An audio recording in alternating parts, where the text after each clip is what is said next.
All right, we should be live. All right, so good evening, everybody. This is the fourth week of the Paradise Lost class with Mythic Mind. It is June 4th, 2025.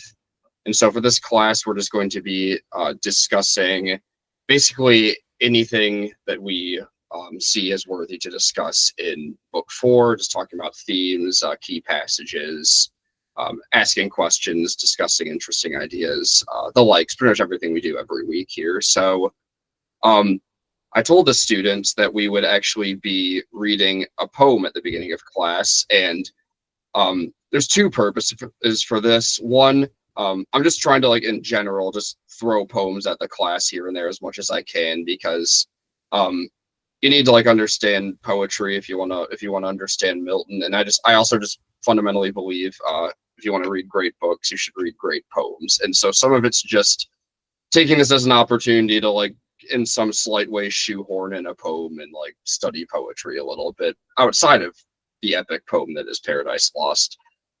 The other reason is the theme of the poem we're going to be discussing has a motif in it of the immortality or the immortal quality of art, in a sense, like physical art. And I think there's at least some connections there with the vivid descriptions that are in Book 4 of Paradise Lost of Unfallen Eden and throughout the rest of Paradise Lost in some sense as well. So that's why we're doing this. I hope that makes sense. Just kind of introducing some concepts and hoping that'll help out in some way. So the poem that we're discussing is Ode on a Grecian Urn. It's by John Keats. Um, John Keats was one of the main Romantic poets of the early 19th century. He was born in 1795.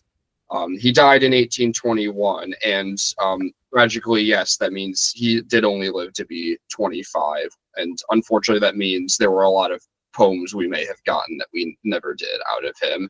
Um, Breaks my heart a little bit. But nevertheless, Keats, so he was liberally educated. He studied English, modern languages, Latin, a lot of literature. He loved Virgil, he loved Ovid, he loved Edmund Spenser, and Milton as well. So he's influenced by all of these things. He tried to write his own epic. Actually, it's called Hyperion, named after one of the original 12 Greek Titans. But unfortunately, he never finished it, which is a tragedy in of itself. He passed away of tuberculosis when he was 25. This was early 19th century. They didn't have really a cure or stuff like that. And that was actually his mom actually passed away from tuberculosis as well. So that was, like, in his mother's genetics and lineage somewhere. But Keats is part of the Romantic movement of the 19th century. And in The Pilgrim's Regress, C.S. Lewis actually complained that Romanticism has acquired many different meanings and that it almost renders the word useless. Now, C.S. Lewis knew what 19th century Romanticism actually was. He was a scholar of that and many other things. But what the Romantics were really about were responding to the materialistic, hyper rationalistic, even in some sense industrialized thought and culture of the 18th century, especially, like, a lot of the prominent Enlightenment thinkers, and them really kind of supplanting the role of imagination and elevating the role of human reason and understanding reality. So we see poets like John Keats, William Blake, William Wordsworth, Samuel Taylor Coleridge, and others who are really the main figures in this movement. And so I'm going to take a quote by the author Joseph Pearce to really summarize this movement. And he says, at its best, it is the generally healthy reaction of the heart to the hardness of the head. Is it right or wrong? It is often brilliantly right and sometimes disastrously wrong. So there's a good and bad form to reacting, in a sense, imaginatively. Some people like Coleridge and Wordsworth were really grounded in the Christian tradition with their romantic poetic reactions, and so it's really the beauty of the Romantic movement combined with the truth of the Christian tradition. Whereas some of the other poets, William Blake to some extent, really especially like Byron and Shelley, were definitely much more far removed from the Christian tradition. Though their poems are really beautiful and interesting in a lot of ways, they're certainly sometimes disastrously wrong in their ideas, as Joseph Pierce states, and in which I agree with him on. But nevertheless, so with Keats, we have he wrote some great odes in the year 1819, and this is one of them. So basically, what this poem is, it's a type of depiction that's done in poetry and prose called an ekphrasis. Ek is just it's a prepositional prefix in Greek that just means out of. So these prepositions kind of have these connotations of like spatiotemporal relation, and so it just means out of. And then phrasis means, in its verb form, it means to explain or to speak, and then as a noun, it could just be speech or explanation. So it's really just explaining the meaning or like speaking out of something. So explaining like what something is, like pulling meaning out of it.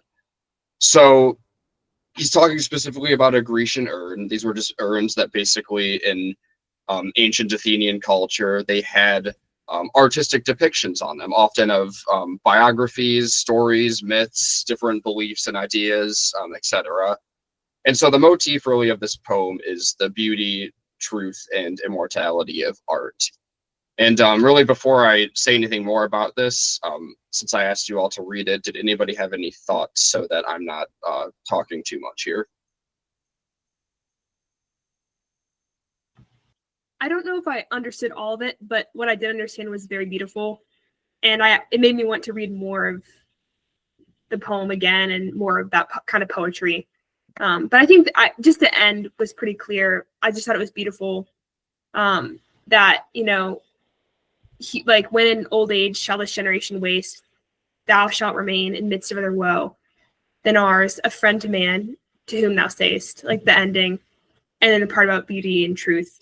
And I just loved that that this urn that he's describing, which is beautiful, is going to outlive mortals and just have this message that it brings to a future generation with future woes. I just thought that was a very beautiful message he had, and kind of a point about beauty and why art is so important and kind of transcends our temporary lives, which are just so fleeting, and art transcends that to some degree. Yeah, absolutely. No, very. Thank you for that answer.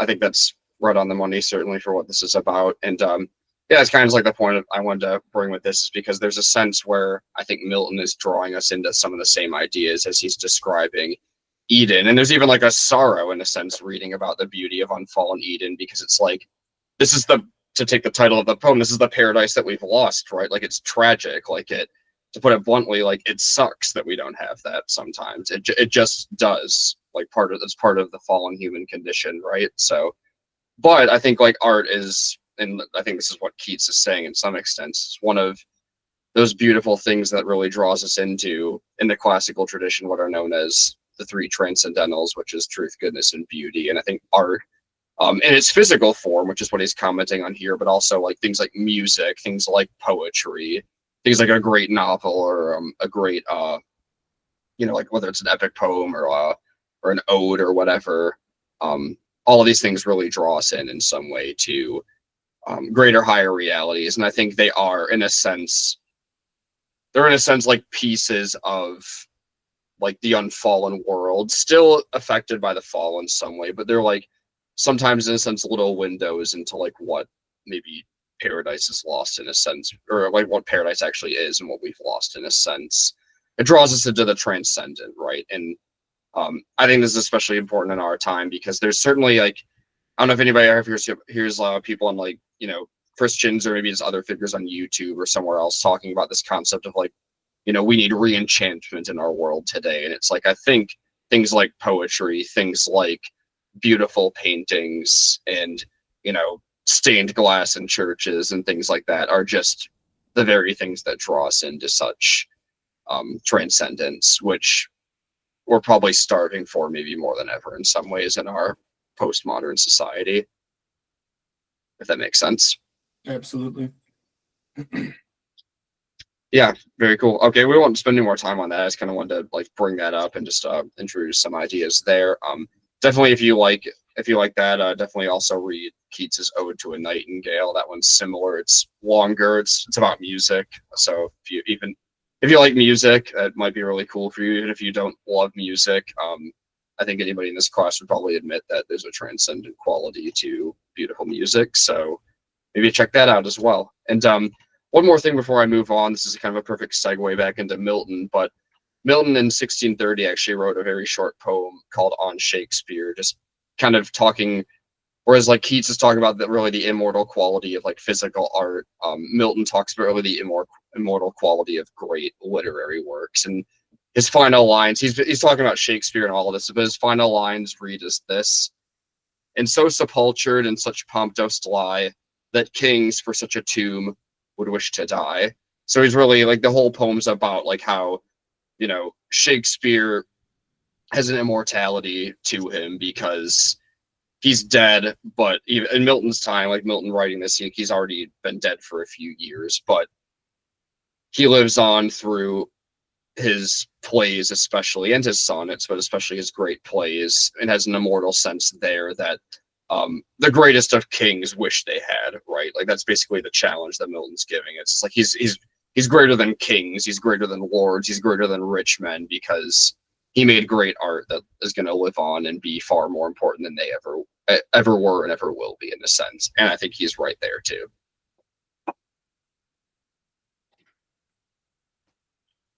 Well, with all that said, I think we can move on to book 4 of Paradise Lost now. Again, I hope that's helpful. Like, my challenge before you is like this concept of like ekphrasis, and just to be looking out to see if you think you see that somewhere in Paradise Lost. You'll definitely see it just coming up, and if you like go on to read other epic poems or poetry, like you will encounter it at some point. So I think it's an important concept. I mean, like Achilles' shield in Book 18 of the Iliad, that's an ekphrasis in an epic poem. That's probably the easiest and most obvious example I could think of right now. But onward to book 4 then. So Satan he's completed his journey, right? Like we see that in the last book. Like he's arrived in Eden, and I kind of wanted to read lines 18 to 23 real quick and just reflect on those for a moment. But here's what Satan's basically, he's giving a soliloquy really at the beginning of the book. This is before that, because it's a description up until line 32, or up to line 31. Then at line 32, Satan starts speaking, and that's a soliloquy in the drama. That's when a character speaks to themselves, right? It's usually when a character is most raw, most honest, like to be or not to be. That is the question. Hamlet, Act 3, Scene 1, like he's most honest with himself because he's alone, and he can be, and we're going to see that with Satan here in a second. But interesting description here, starting at line 18, and it says, "Horror and doubt distract his troubled thoughts, and from the bottom stir the hell within him. For within him hell he brings, and round about him. Nor from hell one step no more than from himself can fly by change of place."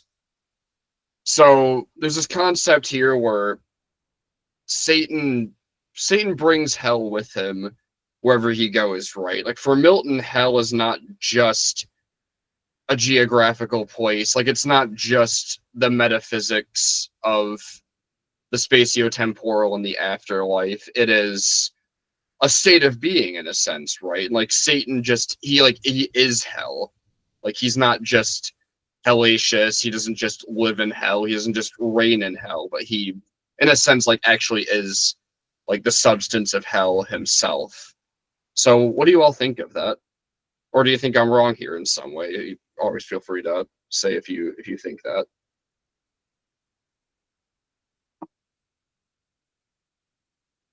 Yeah, no, I certainly agree. It's like a poison, and obviously the antidote is Christ, right? But yeah, I mean, he certainly spreads misery, that's for sure, wherever he goes. Yeah, and it's just revealing that the torment he experiences is less from like hell, the place, and just fire and brimstone or whatever. It's the torment he experiences from his own evil and his own choices to rebel against God and to forsake his created purpose and his place within the hierarchy that God has created. And because of that, he brings hell with him, because no matter where he goes, he lives with the reality of himself. He brings himself wherever he goes, and he himself is this horrible person. Like, he's trapped with himself, and he's, wherever he goes, he can't run from the fact of, his constant rebellion, and because of that, his constant misery. So, it is like, it's almost, he's in Eden, and he's just like sitting on top of the tree of life, thinking about plotting death, and he sees Eden, and he's just like, there's a line somewhere that says, hold on, let me find it. He said, "The fiend saw undelighted all delight." So he's left like the worst place, which is hell. He's come to like this beautiful Eden, like paradise, and yet he's just still like miserable and tormented. Yeah, it just makes him envious of what he doesn't have now, Yeah, I think what is that? Oh, go ahead, Chase. I think especially in book 4, we start to see everyone knows Satan's evil, and he's shown a little bit of that like in the earlier books, but this one I really started to see like all the wickedness and the way he changes the framing and how he kind of thinks about things. And yeah, there's no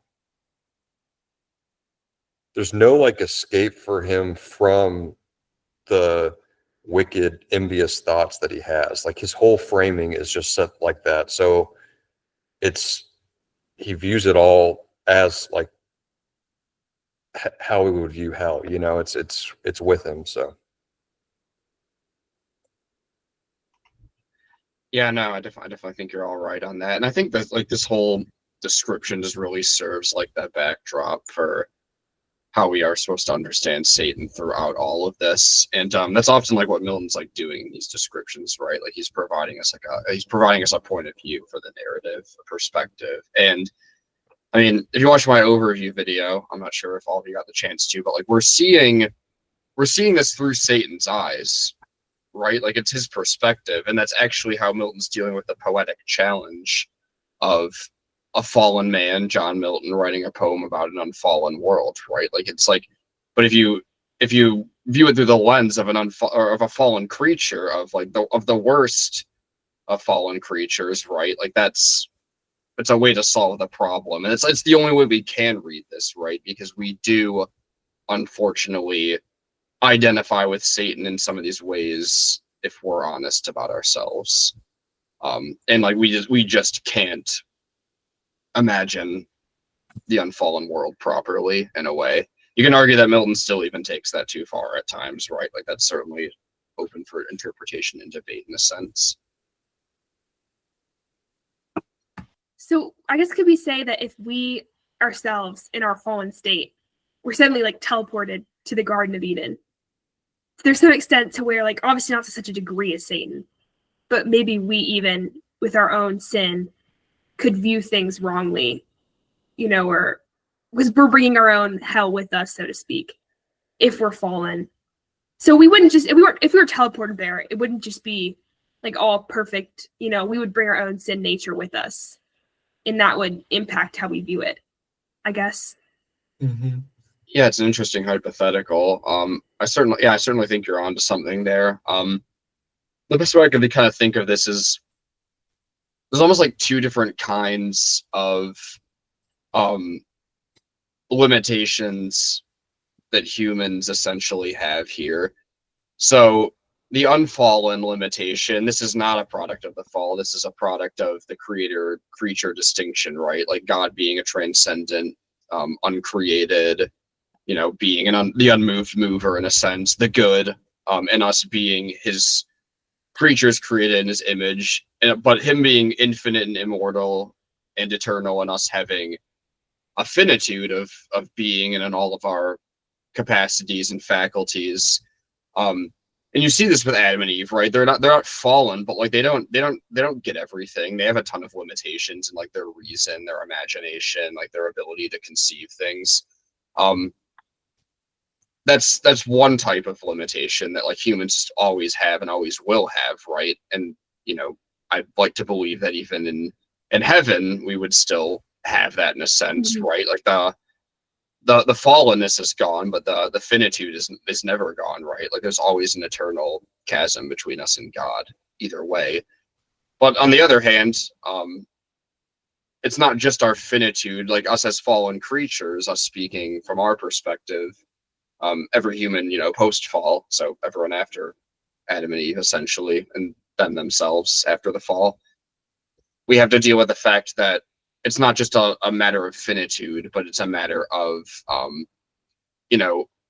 we have a good essence, but because of original sin, we have a privation of that very substance of our being, which causes us to see things and understand things just incorrectly in a different sense, where it's not just a limitation of reason and imagination and faculties. It's actually like those perversions and corruptions of those very faculties, of our very perceptions, of our desires, motives, all of those things, like if that makes sense. So it's a combination of those two things for us, whereas for unfallen humans, it's not the privations, it's just the finitude. That makes sense.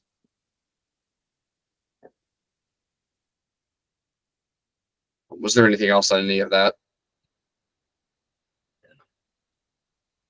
Okay, so we could just kind of get into Satan's speaking part here a little bit, but so basically like I'll read lines 37 through 41 here, but he says, "O son, to tell thee how I hate thy beams that bring to my remembrance from what state I fell. How glorious once above thy sphere, till pride and worse ambition threw me down, warring in heaven against heaven's matchless king." So there's a sense here where like Satan he's kind of like owning that he messed up in a sense, right? Like he knows like what he's lost in a way. Obviously, we're going to see that he carries that out in all the wrong ways later, but again, like remember that like this is Satan speaking to himself alone. So is it interesting at least that like when Satan's alone and doesn't have to put on a front and be like the boss man for all his demons anymore, that he's more honest in a sense, right? Like that's I think that's an interesting thing to kind of chew on for a little bit.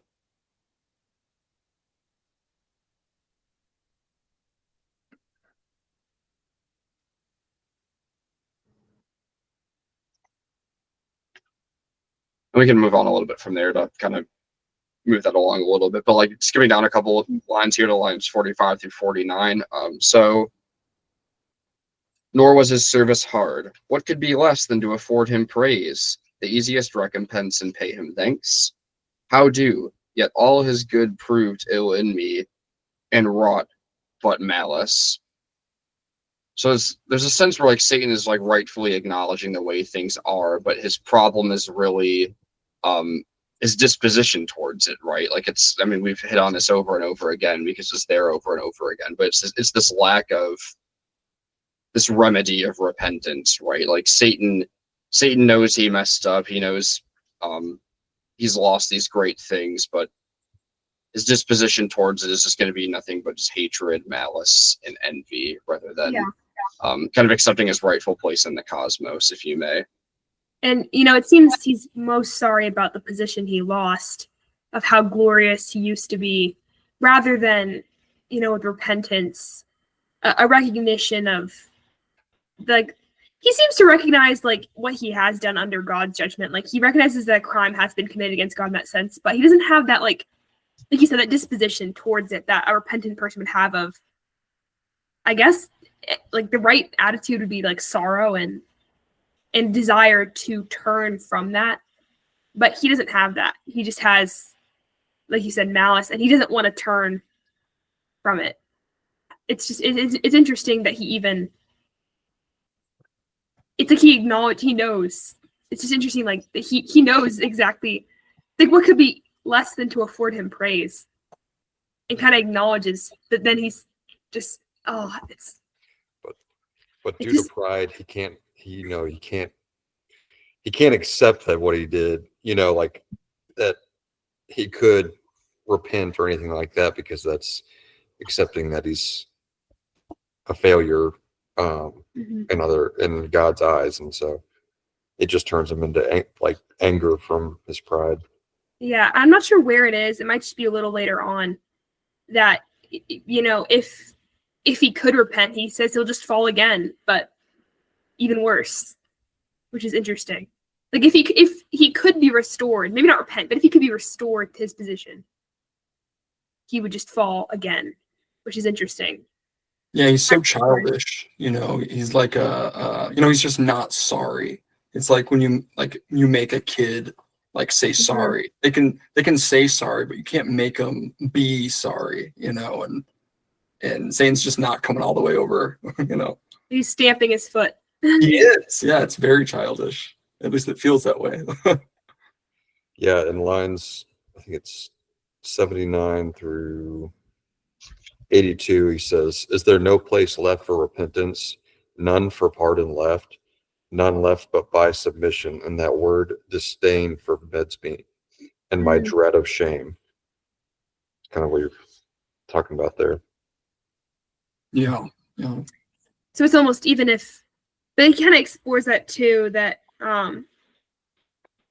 he says that just a little bit after that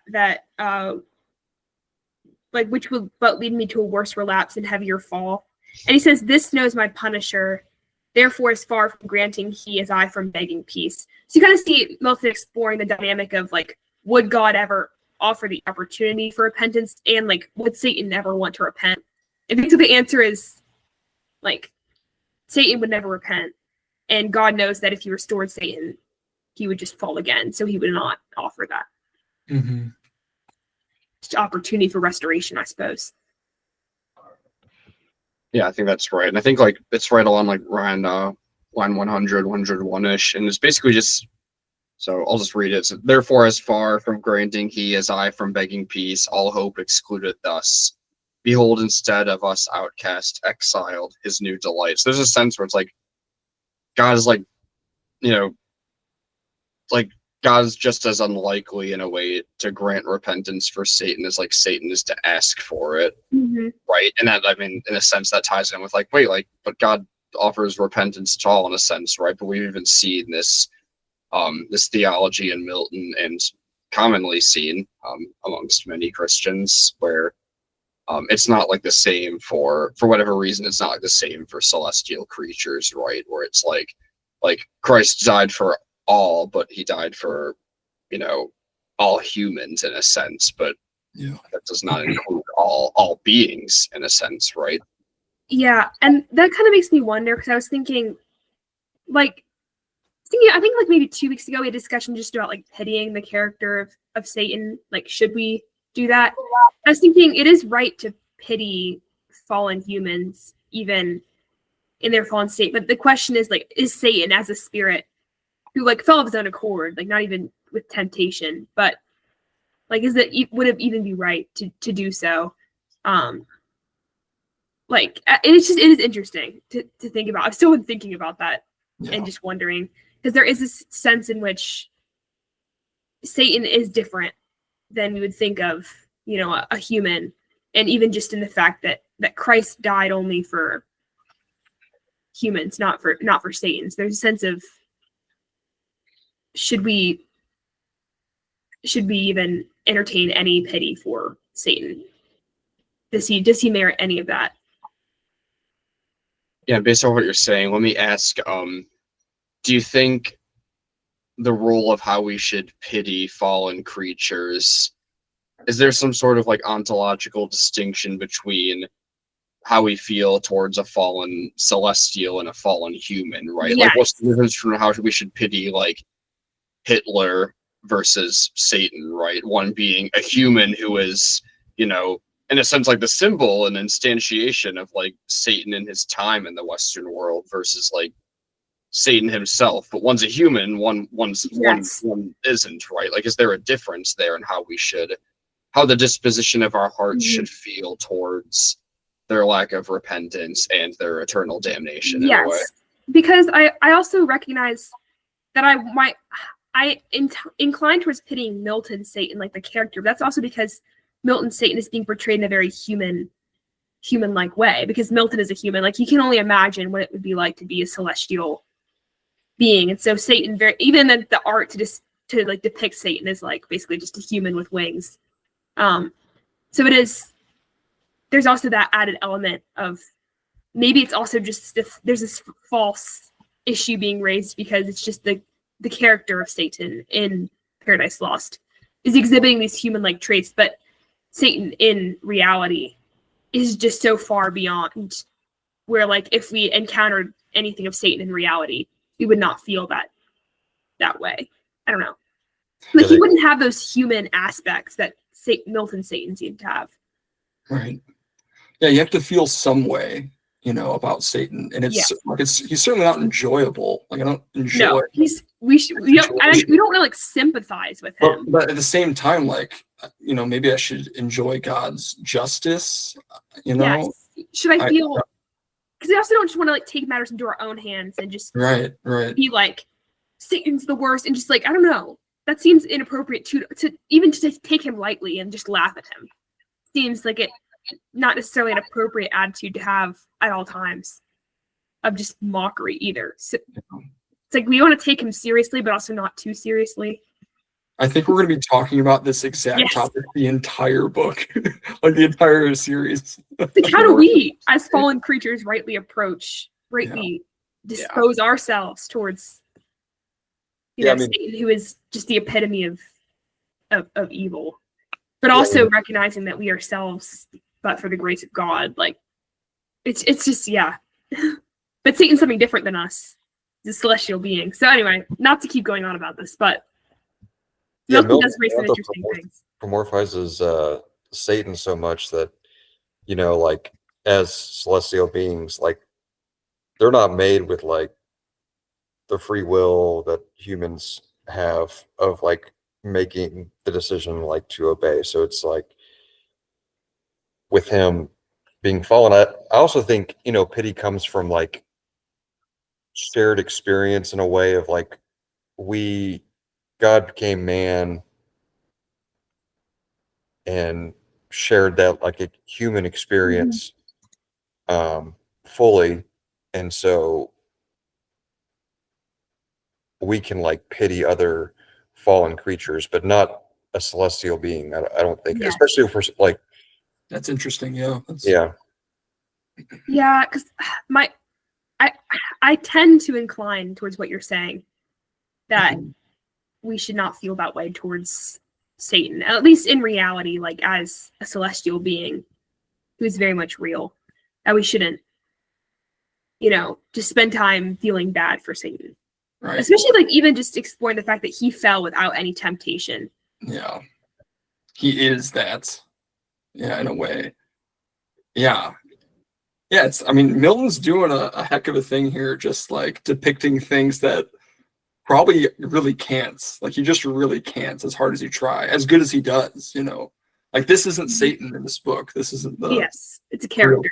It's just not, And yeah, the real Satan is probably less pitiable, I'll admit. He's probably much less pitiable. Because then you think about all the things on Earth and all the evil and horrible things that have come as a result of Satan's actions. God permitting Satan to do so for his glory, but ultimately. And I think it is a lot harder in the reality. Yeah. And maybe it's just Satan's putting on this persona too, this front. Right. It's by himself. I guess maybe it drops a little, but maybe he's still even posturing a little bit before himself. Like, he still kind of lie to himself. He has to know God, like, knows and hears and sees everything he does, right? Like, right, that's true. No, that's us in a sense too, because like, thinking honest, in like our most sinful moments, like we either act like God isn't omniscient, though he is, or we like literally just forget that like God is literally watching in a sense, right? And maybe that's where Satan finds himself in these moments. yeah, it's worth thinking about too, like throughout this poem too, like if I think that question of like, does Milton go too far with his imagination is kind of always just like a prevailing question. Hovering in the Like, mind.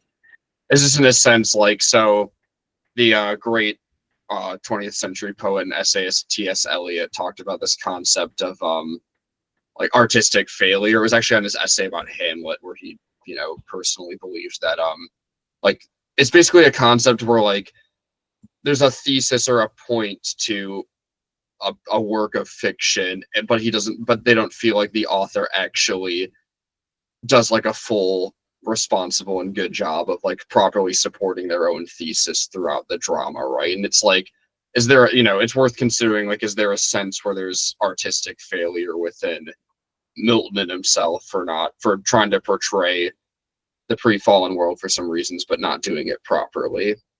Just something to like worth thinking about as you go through. I think it's kind of like what you were saying earlier about seeing like the worst part of ourselves in how Satan acts, knowing like our, without God, our most fallen and just wicked thoughts.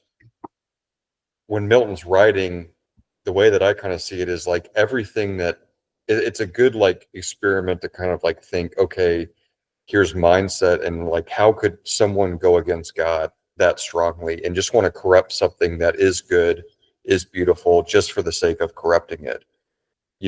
So that part I can see like, okay, that's like Satan in some, but then some of the attitudes that maybe he anthropomorphizes too much or just makes him seem more human, then that can be taken to just be like, hey, this is stuff that I can see in myself.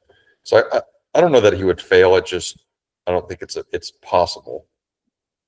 So yeah, it's like one of those things you can really only answer better like as you've like worked through the entire poem, because you kind of got to see like where he's going with it all. But just like something worth thinking about at this part in the poem, and then what's he going to do with the rest of the 8 books with that?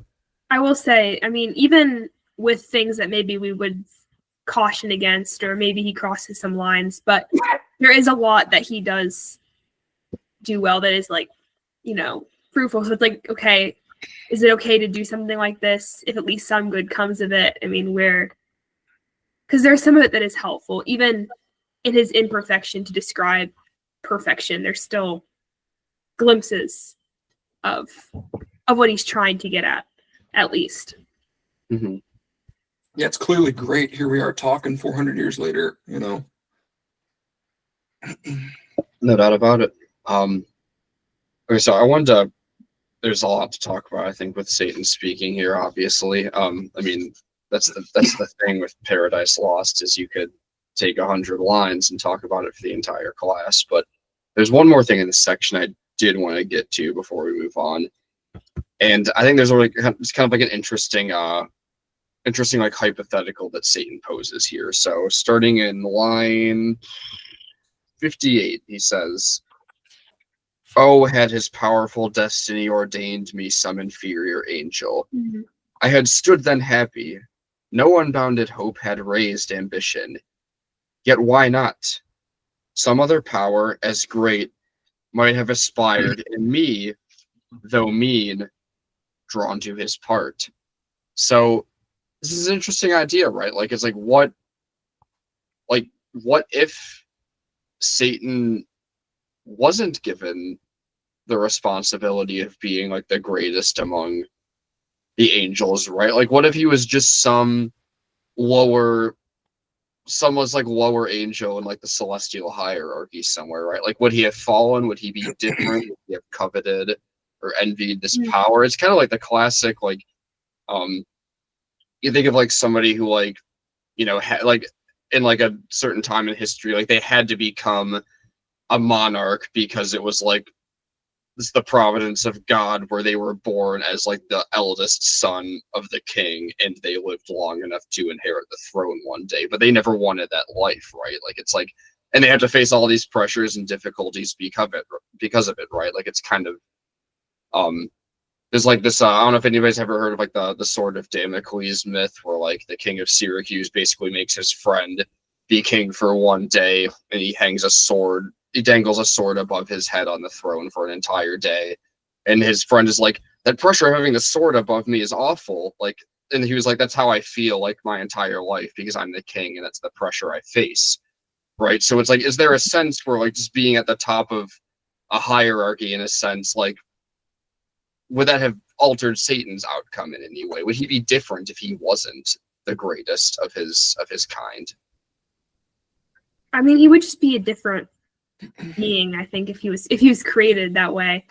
But I will say, I mean, the lesson I kind of drew from this section, and also when he says that, like, lifted up so high, I disdain subjection, and thought one step higher was at me high. It's just thinking that the higher you are in a hierarchy, the more power you've been given, the more gifts God has given, just the greater the temptation to pride. And we see this in our own lives and also just around us. And then Satan ultimately talking about the angel hierarchy. Like, I do wonder, just him being in that station with that great power and, glory and all the gifts that he was given as this super mighty angel does have all these greater temptations that come along with that, of at least like of giving into pride.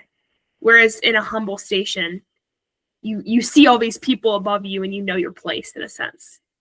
So I will say, I mean, like, could Satan have had these delusions of grandeur as, like, if he was really just like a little cherub? Like, I mean, he wasn't. So, and he wouldn't be Satan if he was just a cherub. But I mean, you can kind of see that it was at least a lot of the demons seemed to be like they had been really mighty angels, like pretty high up on the high. He's really calling into question the sovereignty of God. Like and you knew, and here I am. Like, I mean, gosh, like, it's a pretty relatable thing. Like, I can't save myself.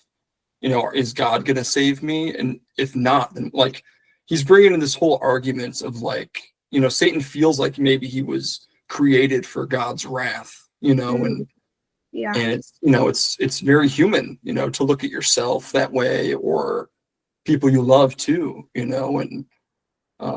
there's a certain hopelessness he's leaning towards there in fate, right? He's fated for this. God, he feels like God created him just to fail, and be this tool. I don't know. Like, me personally, I think about this type of thing all the time, and it's, I don't know, it's very relatable. But yeah, I'm glad I wasn't made Satan, right?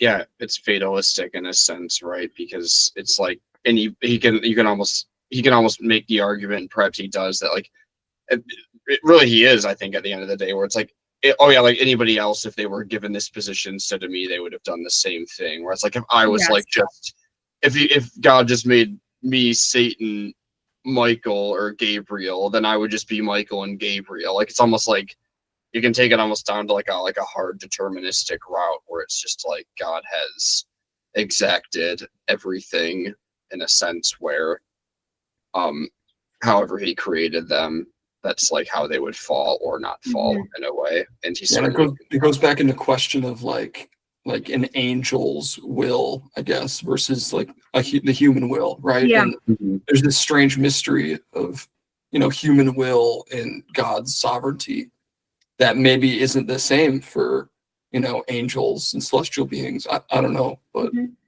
it seems, at least Milton portrays them having free will to choose whether to fall or not.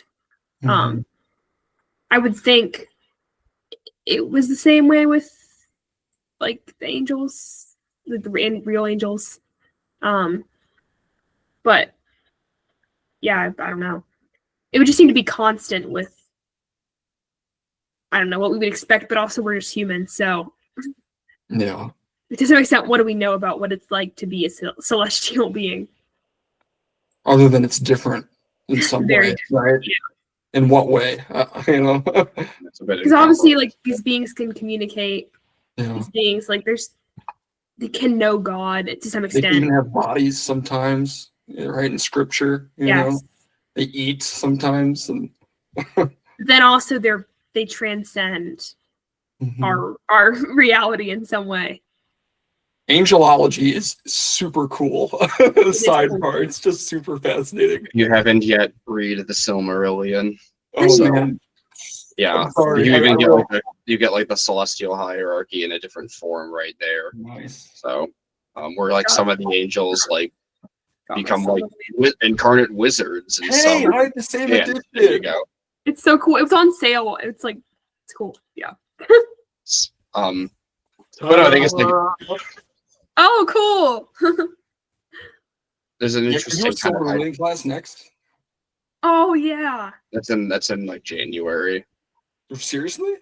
Yeah, Andrew's doing it. Oh, no. actually? No, he announced it. Yeah, Oh no Okay, way. I just can't keep track at this point, honestly. yeah, it's a lot. I Surprise. gotta do that. I think I must have seen this and just forgotten. Sure. But no, there's a sense here, like with I think it's like something like we all have to like wrestle with when we really think about it at some point or another is like there's like he uses this word, he's had his powerful destiny ordained. Like double click on that word ordained, right? Like what does that mean here? And it's like we all, Satan included, we all have to like rightfully acknowledge that you can debate how much free will you have like in this life to like for me to pick up this cup or for me to go decide to take this job or to not take this other job or these things. But we all have to rightly acknowledge in a sense that like we had no free will or control over like where we end up in the beginning of our life, right? Like it's like I was born in the south suburbs of Detroit, Michigan in the year 1995. Like my free will had nothing to do with any of that, right? Satan was created as this high, like highest of high angels, right? Like the fact that he was created that and I was born, in this place in this time. Like those are things that we definitely don't choose in a way, right? So there's a sense too where maybe this is helpful for like understanding this. And I don't know, Milton probably doesn't take like the exact same view all the way across, but there's at least this sense where God, for some reason, just ordains for certain people to have certain difficulties and responsibilities that other don't in this life. And I mean, you can maybe in some sense kind of see this when you read Job, and you get like insight there in a different way. But like in Dante, you see like a lot of the highest rewarded people in Paradiso and the most punished people in Inferno are people who had high positions because they're given a lot of responsibility that makes a lot of impact on a lot of humans and entire societies, right? And if they do well with that, there's a sense where they end up in like some of the higher spheres in paradise. But if they do evil with these positions of power and these great gifts that they're given, like they're deeper in the inferno in a sense, right? So there's a sense where like you almost don't want that responsibility because you have to be a good steward of these situations that God places you into regardless. And so like there's an argument to be made where it's like, man, like can I just be like a dirt farmer in rural Italy in the Middle Ages where I meet this great girl and marry her and we have children and a really simple happy life together and that's it, versus like I'm going to be like the king of this Visigothic kingdom in the Dark Ages, right? Like it's like which path do you choose, right? Like you don't choose that in a sense, but like which one would you really want if you're really honest with yourself, right? But you don't choose it. It's kind of mind-boggling when you really think when you go down that rabbit hole. Yeah, sometimes it's hard to remember that like God chose you for this time, and it's not like it's just like one of those bingo balls where it comes out. It's like, oh, you're in this time. Sorry. Congratulations. It's like no, like we're made for this purpose, and even as much as we would like to be in, like interacting with all these people, or like having discussions, that's just not the time we were made for. Yes. Yep. And exactly everything about us, from our gender to the family we're born in, to where, to when, is all, you know, God has all ordained that. It's not just some random, oh, let's just spin the wheel and see what you end up with. Mhm. That's Yeah, I important, know I think. important to remember that I live more luxuriously than a Hungarian prince ever did, you know? That is true. Yeah, you also for a Hungarian prince in certain times, like we may have to deal with AI, and that's annoying. But at least you're not going to be like raided by the Mongolians at some point in your life. And it's like I'm very grateful that I don't Yeah. have to ever encounter the Mongolians. No Mongols, and I can me have any too. spice I ever want on the spot. You know, God looked at us all and he was like, you know what? I'm going to place them in the 21st century. I don't know if they you can can handle get ice cream whenever you want. You in particular. Yeah, I think he's like, yeah, I think Hannah, you know, is going to want to have like air conditioning and ice cream. Like I am the rich man, like in every Bible story. Like I, you know, that's Yeah. just what I feel, you know.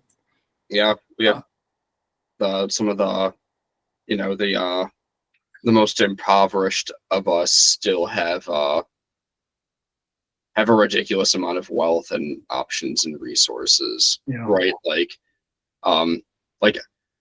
I own many books behind me, and it's like in our society I would never Yeah. be considered like anything more than like middle class at best. But you had to be like wealthy to own all these Yeah. books like So true. 200 years ago, right? I was just talking about like John Keats earlier, and it's like his family had some money, right? Like if he was, you know, born as like Duke Dirt Farmer, like he might not have ever had a, maybe he never becomes a poet because he never had access to any books. doesn't learn any, he isn't right? Like it's like All the books and no one wants to read them.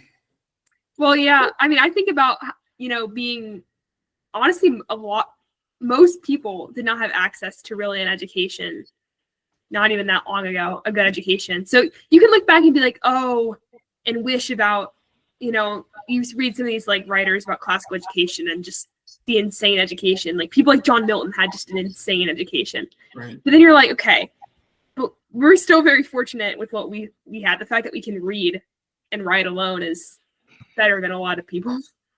Yeah. you guys are like giving me my daily reminder to like be content with what God's given me and not wish Yeah, I was like walking around like London in the 1870s with like a sword stick as a cane and like a top hat and a trench coat, like you know, like Charles, like a gothic, you know, steampunk Oh. Charles Dickens character or something. That would be so fun. Well, it's like every time I want to pity Satan, like I'm reminded that like I shouldn't pity myself. Like I can do more, you know. True. But I wish like we were more stylish in this age. That's my like small gripe, you know. Very true. Bring Hey, it we back. can More all hats. work together to try and, I don't know, enact some reform in that regard. Some fashion revolution. I mean, It- like honestly, just not showing up to things in your pajamas is Yeah. a plus these days. Don't go to Walmart in your pajamas, right? Don't That's- go don't go in my high school.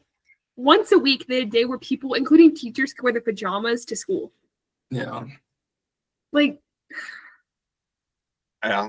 Why do you think I don the hat? I have the tobacco pipe. Like there's a You got the tweed aesthetic. jacket with elbow patches. Like It it's like reminds me- you gotta Professor do aesthetic something strong. about it. It reminds me of like every like cyberpunk genre fiction of like just postmodern late stage capitalism. Like the fashion is just you wear junk and you look like junk. You know what I mean? I don't know. This might not be relatable, but it's true. Right, We're heading right. to where it feels like we're headed that way. I know people literally like I've like talked to other teachers like at like people at like normal public schools who will be like, yeah, I just like show up to work like just like casual, and I'm just like, no, like I'm like I want my students to like respect me as a literature professor, so I gotta show up wearing like a dress shirt with a vest over it and like a sweater Yes. over that and a blazer over it. Like you have to like intentionally go all out to inspire them, just a Yes. little yes, bit. like the Most vest of and them the think you're jacket. weird, but like the ones that love you are gonna love you all the more for it. It's like it's gonna do something down the road somewhere. You gotta should get, believe. like a pocket watch with like a gold chain to like hang out of your vest pocket. I know someone at college who, like a student who he was like has the whole suit thing and vest, and he has like a pocket watch and like gold rimmed spectacles and just everything. Wow. I could see So would you that. say knowledge of good clothes, like the good clothing that we're talking about, was bought by knowing the ill of the Cookie Monster pajamas and bra combo?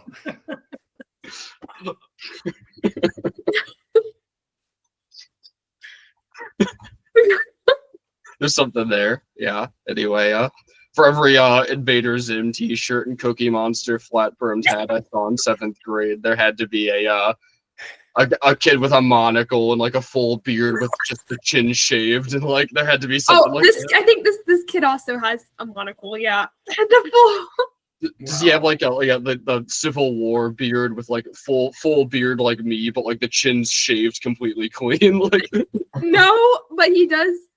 He does have a beard. he got his CPL just so he could carry a flintlock pistol around. Yeah, will 19th say- century That's cowboy sophomore year. mustache. They were so cool. Anyway, so Paradise Lost. So I'm so sorry. Yeah, how did I that think this is a happen? very interesting aside. I almost feel bad for people that end up listening to this. I'm like they're never gonna let me do this again. All right, so finally, almost an hour into the class, we're moving on to Eden. Okay. So we get these vivid descriptions here of Satan, and I just point out this line 115 here, and it just says it describes him as have this pale ire, envy, and despair. And you know, what better, I guess, to characterize how Satan actually feels about all of this than those very things, right? And I think like just every time I see like the word envy here, I just think like that's it, like that's the crux of a lot of it, right? Like this is how he feels about all of this. Like it's so much of it's just wrapped up and explained by envy, where it's like I hate that they have what I have lost, therefore I'm gonna make them lose it too. If I can't have it, no one can. Like it's really that philosophy playing out here. Like that's what Satan's trying to do here. Like he just wants, I mean, in some sense, yes, he's trying to maybe get back at God, but I mean, he's got to be smart enough to at least know he's not really getting back at God. Like God already knows this is all going to happen, right? Like however that works out in his will is debatable in many different streams, but like it's really so much of it just wrapped up in envy to me when I really read these lines and think about Satan and his motives and why he's really doing all of this in a sense. Yeah, he knows he's causing pain, you know, and maybe what he doesn't know is that like God can wipe away every tear somehow, you know. I'm not sure how much of awareness Satan would have as at his place in the hierarchy of like Christ, you know, and his purpose, I guess, with humanity. Yeah. He thinks, I can't get back at the creator, but I can at least hurt the creation. Right. But you're right. He doesn't foresee that even out of all the destruction he causes, that God will bring even greater glory through Christ, and that pain like will be erased somehow. It's just ultimately, is he even aware of that? I mean, I don't know. Like at this point, he's not omnipotent. Like he's not omniscient, so he doesn't know about Christ or anything at this point. Yeah, I don't know. He knows of the second person, but right. he doesn't know of what Christ will do. Yeah, you actually will. You will get more insight into that in the next couple of books. So, so he'll find out even what he thinks will be something. Yeah. As much as I want to answer that right now, my answer is going to be keep reading, and we'll talk about it in a few weeks. But there's like Satan and how he relates and thinks of like God the Son. It's going to come in somewhere. I'll tell you that much for now. Okay, I'm excited. Yeah, for sure.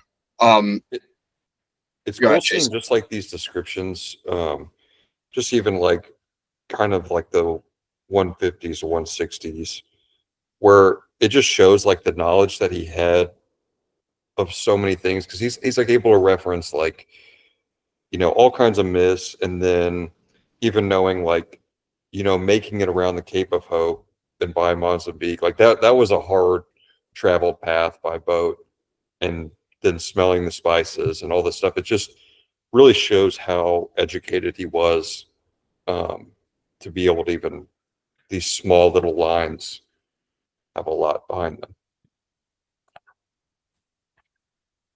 Yeah, for sure. That's a good point to make, just because like yeah, like having like a liberal arts education like Milton did, it's not just he can just off the cuff make all these allusions to like Greco-Roman mythology. It's not just like knowledge of like both the Hebrew and the Koine Greek scriptures, right? Like it's not just knowledge of Latin poetry. It's also knowledge of like the natural sciences play into that as well. And that's, I think, like in humanities departments, sometimes not always, but sometimes in general, especially outside of like classical education, sometimes the humanities can kind of like, just like sometimes the STEM like undercuts the humanities. Sometimes humanities people can undercut the STEM, and it's like you're actually both wrong in terms of like a liberal arts education. Like that, most people like Milton who were educated had, right? Like it's like they learned all of this stuff, like right. Like it's like and if you read his treatise on education from the 1640s, like he emphasizes arithmetic and natural science and things too, just like he would like classics and languages and literature and philosophy as well. So yeah, just making the point that like it's like Milton did know a lot about all of this stuff, and philosophers often talked about natural science too, just as they talked about metaphysics and ethics. So it's an important point to make there, and that helps them to be able to craft this description of Eden overall, right? I mean, like it wouldn't be able to do it as vividly. Making similes and allusions to things in poetry requires at least some knowledge of such things. So it's important. It really is.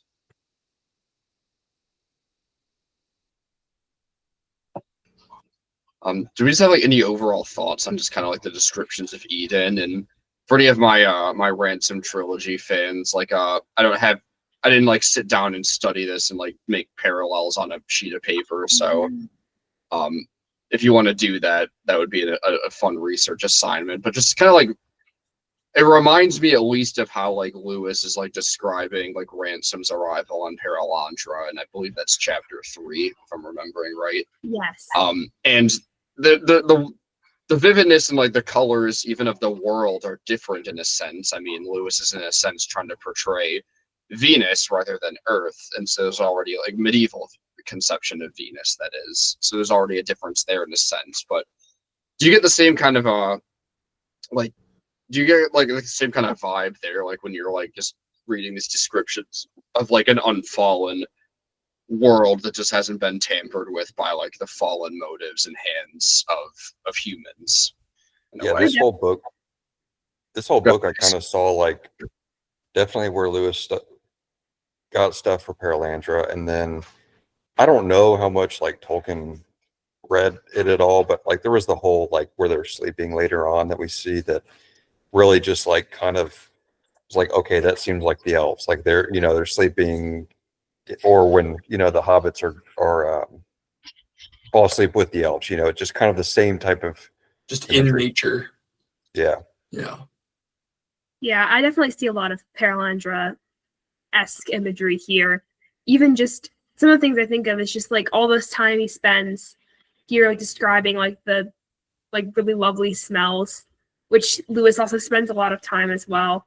And then also just with the fruits, and there's like description even later of Adam and Eve partaking of some for their dinner, and that also is something that Lewis spends a lot of time on with that. And then those are just two things I noticed, as well as just like the overall just like wild, beautiful, blossoming, brightly colored. Obviously, like Paralandra is like a bit, when like Ransom first comes in, he's in the ocean. It's a little bit of a different, perhaps like atmosphere than Eden in terms of like the biome or whatever it is. But you still see a lot of the similar imagery of just all the senses are engaged in like this beautiful way. Absolutely. One of my favorite lines in this section, I think it is. I mean, it's kind of the next. It's around that line 220, where it says, "And next to life, our death, the tree of knowledge grew fast by knowledge of good, bought dear by knowing evil or knowing ill." That's just an awesome line there. Mhm.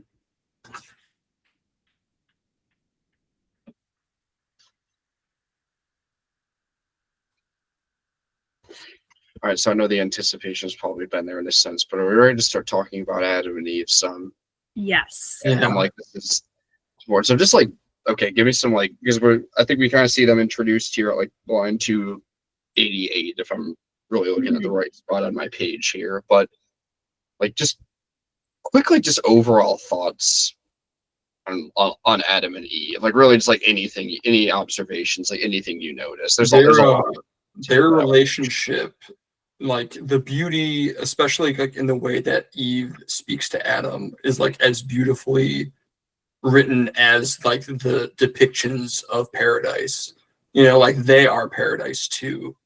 You know, and like as unimaginable as that is, like Milton, like he was clinging to beauty, right? And that's a pretty good safe bet, I'd say. You know, and I think he succeeded when it comes to Adam and Eve, especially Eve. I'd say a lot of her dialogue was really enchanting. Yeah.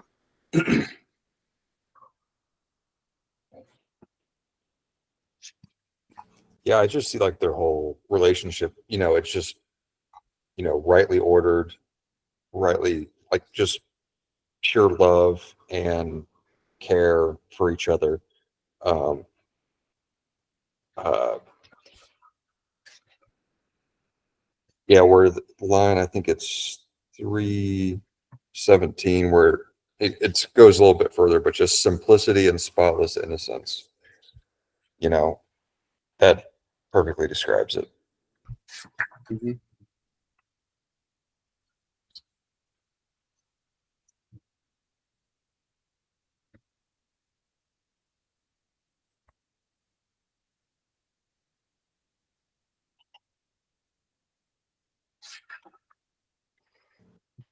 I mean, if you want, we can just like move on, like talk about like specific like passages here in a sense. So, just notice too, like, and I don't exactly know how to like always parse these things out when I see them on the spot. And I had to like give this more thought. But has anybody else noticed like just like hair imagery like used at specific times? Like there was some in book 3. There's some here at line 300. His fair large front and eye sublime declared absolute rule, and hyacinthine locks round from his parted forelock, manly hung, clustering, but not beneath his shoulders broad. So there's a sense where like hair had significance in Milton's time. So I don't know if anybody's ever heard of like the Roundheads and the Cavaliers. Those were political terms in like the 1640s, 1650s, roughly. So like the Roundheads it was basically like a hairstyle that a lot of like the Puritans wore, where like they had like, like shoulder length hair roughly, and it was like kind of like rounded on their head on top in a way. And this was like symbolic sometimes in the literature of that time as being of like of supporters of like the Parliament, of like Oliver Cromwell's party in like the 1640s with the English Civil War. And then like the Cavaliers were the other party, right? Like they were the royalists, those who were supporting King Charles I and his son King Charles II when he came back. So kind of just like look out for that, especially like anything that's like Roundhead-esque. And it's almost like, I don't know if that's reading too much into it, but literally the word round is the first word in line 302. I don't know if there's significance there of Milton giving that to Adam, but Milton was a roundhead in a sense. I mean, even if you look up pictures of him, you could say in a sense like he had that hairstyle. He was a part of that culture, both Puritanism at that time and definitely, I mean, he was one of Cromwell's secretaries for like foreign tongues in the 1640s. So I don't know if he's saying something there, right? I mean, obviously Milton's a lifelong supporter of Parliament versus the absolute monarchy. And so maybe there's a sense where he's giving Adam that on purpose. But there's a little bit of historical background there. So just pay attention, if anything, like just when you see like hair references, because it's possible that there's something there. And I don't always know exactly what he means by that, but the fact that there's like Adam has like a round-headed hairstyle, I think is kind of interesting. I know the note was on my edition was showing, the hyacinthine locks was like a Homeric expression, just kind of like relating to Odysseus's hair. I really like how they describe hers too. I think it's like where it says that her hair as the vine curls her tendrils, which implied subjection, but required with gentle sway, and by him best received, yielded with coy submission, modest pride, and sweet reluctant amorous delay. Yeah, a lot from just hair. Yeah. There's something to it. I don't fully understand it. Those are some definitely interesting adjectives to put together. That part right there, I had to think about for a while. Like the coy submission, modest pride, and sweet reluctant amorous. You're like, okay, whoa, like trying to think about that. Even just, I think him like putting modest pride together is like he wants you to think about this.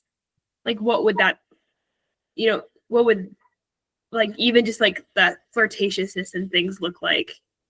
And maybe you could say like, is he going too far again? Like, is Milton going too far in imagining this? But it is interesting to see the way he describes that. Yeah, absolutely.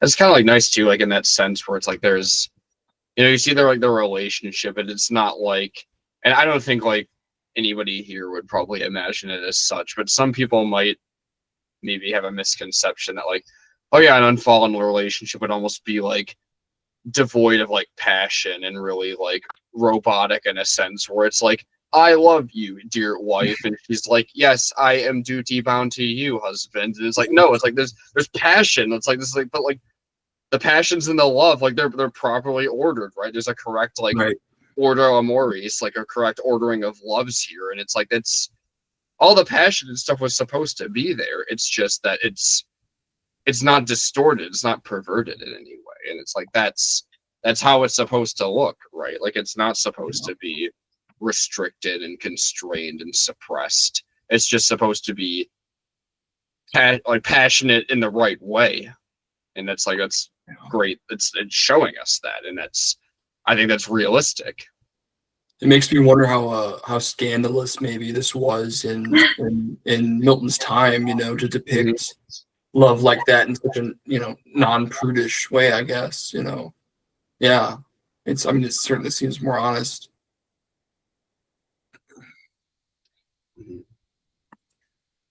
Was there anything else on those initial kind of descriptions of Adam and Eve before we get into really how Satan responds to that?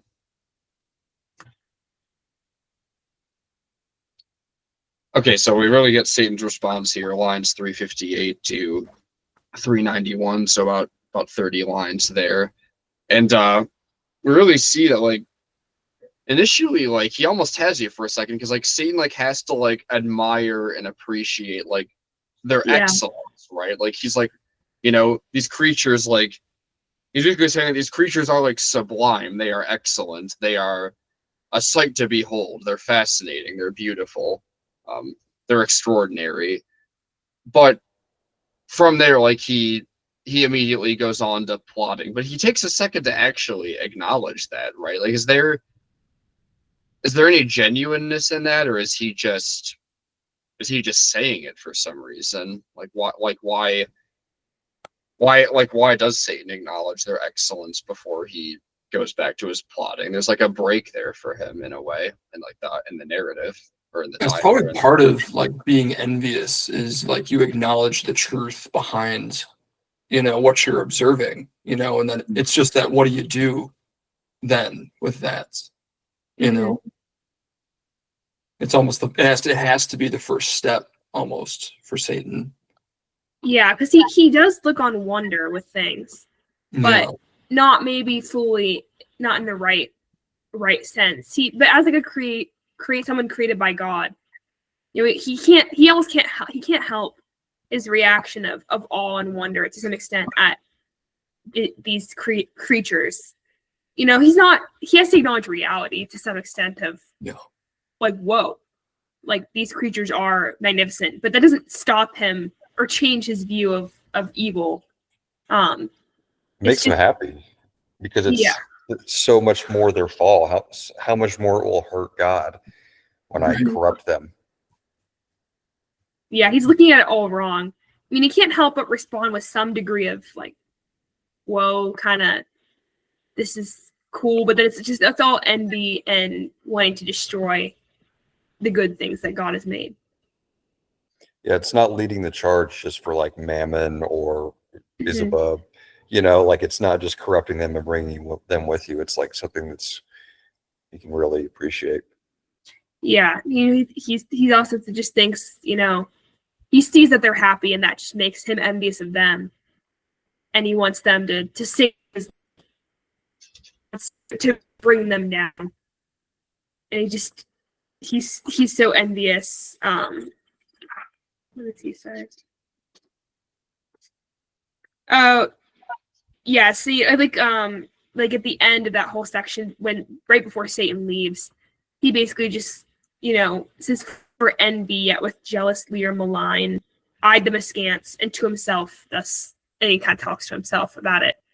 And he just says it's hateful and tormenting to see the two of them happy together, because he sees that they're happy and he's not. And it's not even just envy of God for having such beautiful creation. It's envy of Adam and Eve, who are enjoying the good things. Man, like 381 to 384, when he says, hell shall unfold to entertain you to her widest gates and send forth all her kings.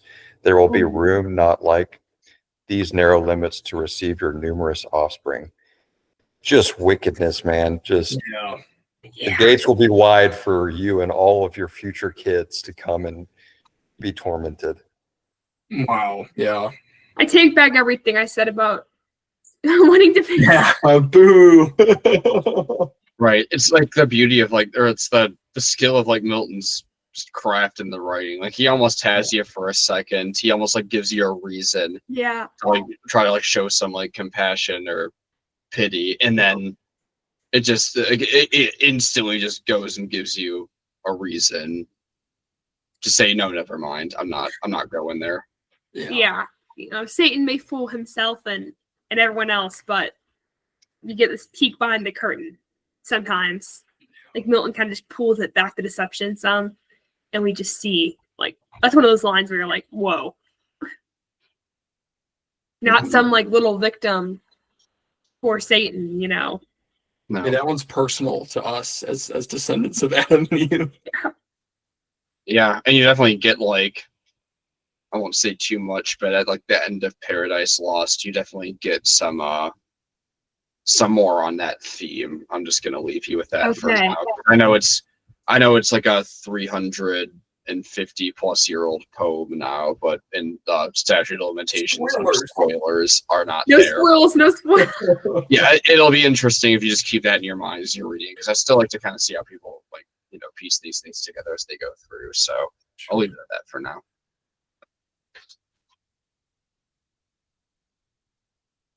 But anyway, like their first conversation with each other, like starting on full 411 here, like Adam starts speaking, and line 421, he says, this easy charge of all the trees in paradise that bear delicious fruit, so various not to taste that only tree of knowledge planted by the tree of life. So, if this is such an easy charge, why do they fall for it? Right? Like he's saying it's easy. Like, is it actually easy? Was it easy until Satan came into the picture? Like, what does that mean?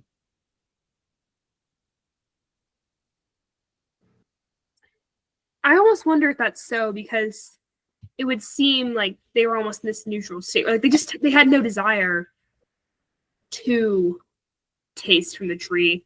So they're like, well, okay, sure. Like it doesn't like matter to us that we can't eat from this tree. Like we're happy to obey God. Like, this is an easy thing.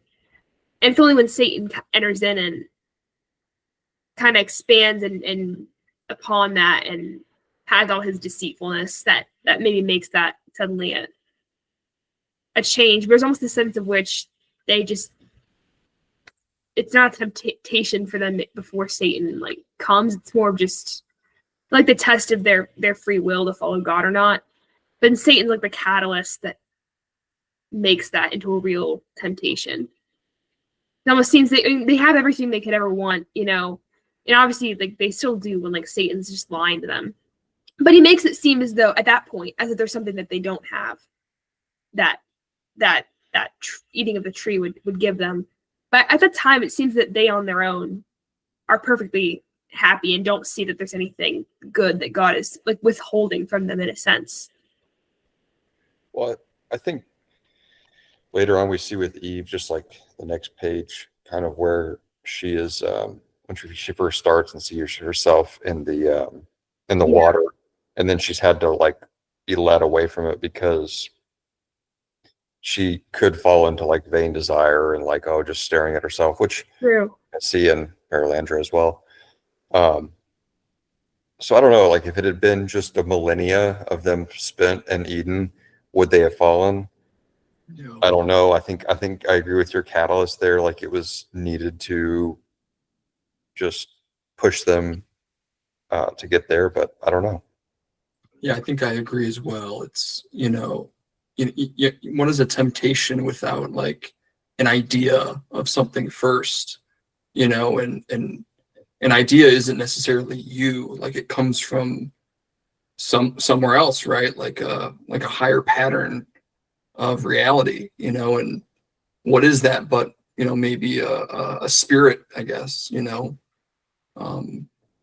Yeah, I think Satan was probably necessary for that, but I don't know, like how real would it have been without Satan, I guess, without the possibility of evil, like the argument of naivety and virtue, right? Like, is it virtuous even to be without the possibility of losing your innocence, Because to some extent, no angel or like good creature of God or God himself would be presenting that tree as like some good thing that God's withholding, or presenting it in the way that, because Satan's lying, and if no one was there to lie about it and they all just had the truth about it, like this, is like, would Adam and Eve have wanted it all?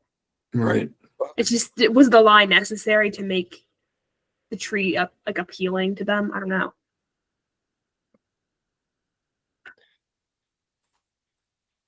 But then Adam's also the protector, right? So he should be tending the garden, protecting it from, other things, and he fails in that task.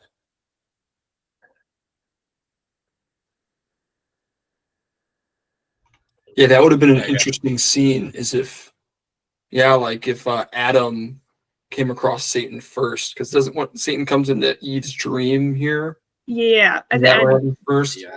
Like, what if Adam discovered Satan first and had an opportunity to display that masculine virtue, I guess. I don't know. Two questions on that. One, what is it like as a character? Why does Satan choose to target Eve first? And two, like, what does that say about Milton as a writer, and that he had Satan target Eve with that, entering into her dreams rather than Adam?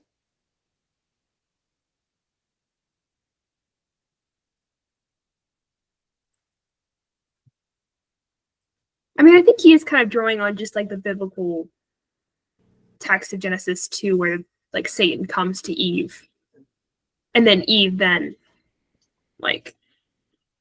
brings Adam into it, and then Adam chooses likewise to like, he's just likewise, like Eve is deceived, and then Adam also sins, and failing in his duties, and then, likewise partaking of it. So it is. Do you think he's commenting on like anything else? Because he's definitely like obviously going to stick to like the explicit things in the biblical text. I will say, yes, but is he commenting on the biblical text in any way in which why Satan did come to Eve first? Yeah, I mean, it like, and this is again bringing maybe modern, sensibilities maybe into it. Modern psychology, even, I don't know, Jungian psychology, but like the feminine, right, is traditionally more open, right? It's more open to change. It's more open-minded to the margins and the weird and and the nurturing. It's an open thing. Whereas the masculine is more, physically also, right? It's as far as just genitalia goes, the woman's more open, the masculine is more closed. This is a pattern that you can see at many different levels, right? And, that might have a symbolic weight here, as far as the feminine being more open-minded to something, to an idea. Again, like, I'm just riffing here. I don't know, but yeah, I don't know. It is interesting because the way he portrays Adam too, I think also could reveal like throughout, he kind of like, he starts off when he introduces Adam, like he says like Adam's, formed for contemplation. And then we see throughout like Adam's kind of aligned more with like reason, and like Eve is with beauty. And then like Eve actually says to Adam, she says how beauty is excelled by manly grace and wisdom, which alone is truly fair.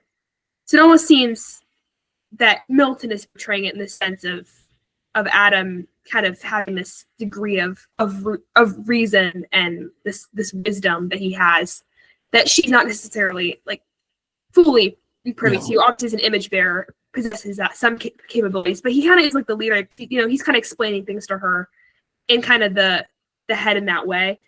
And then also he makes this comment here, like through the character of Eve, of beauty being excelled by that wisdom. So almost there's this sense of, Satan wanting to attack Eve because Adam has this, like this maybe superior wisdom or reason that, Eve does not have. And then obviously I agree with what you're saying, like, and just historically, like the way it's been viewed, and even like some people would argue even from scripture, of like women being like the more easily deceived in some ways because of like female nature as being like a nurturer and being more open.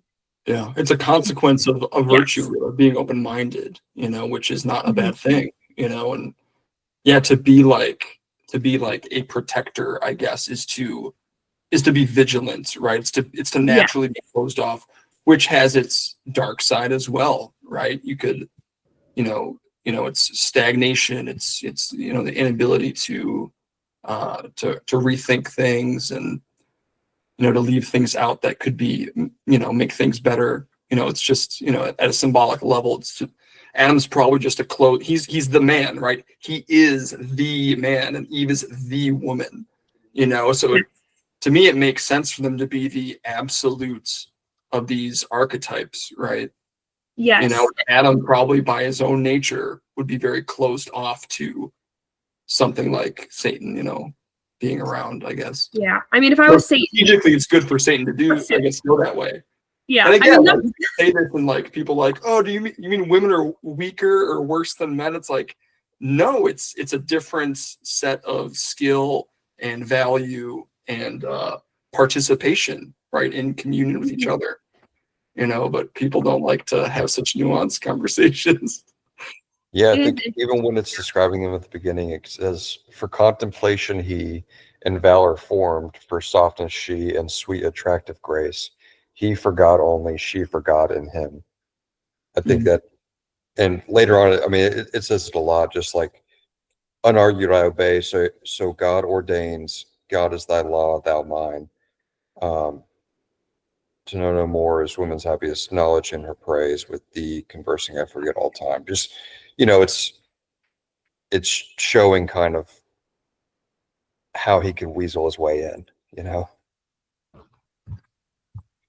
Yeah, I mean, this is like a weird thing to say, but like if I were Satan coming to the garden, you know, with what we've talked about, like it does make sense. If Adam's kind of the head, like he's supposed to be like the gatekeeper, like the vigilant one who's guarding the entire garden. He's the head. You don't want to go for that person if you're trying to tempt. You want to start, like, if you're trying to like infiltrate any type of hierarchy or anything, you want to start with, like, you know, not with the person whose job it is to keep out people like you. Right, strategic. Yeah, and he was right. Yeah, Satan was right to do that. Yeah, I mean, I wonder almost what would have happened had he confronted or tried to tempt Adam first. Like, I imagine like a really cool fight between like Adam and Satan. Yeah, I think, and also like, what would Satan's tactic have been? That's true. It would have been different. You could have changed gears. Yeah, oh man, that'd be interesting. Yeah, what would take down Adam, right? I mean, I guess, you know, because Satan could figure it out, right? If anyone could, he could, you know. Yeah, and by tempting Eve, he did take down Adam, because Adam failing in his responsibilities and being complacent, and then being brought down that way. But it is curious, like, would there be another way? Yeah. Or would Adam have stood and it had confronted, you know? I don't know. I think, you know, just through history we see it, you know, like man has a soft spot for his wife, for his lover, for whoever. That's how you get to men. You know, if you can get to the woman, you usually can get to the man, no matter how steel-manned he is on something. Right. And so the queen is always in the king's ear, you know, for good or ill. Yeah, that's so true, man.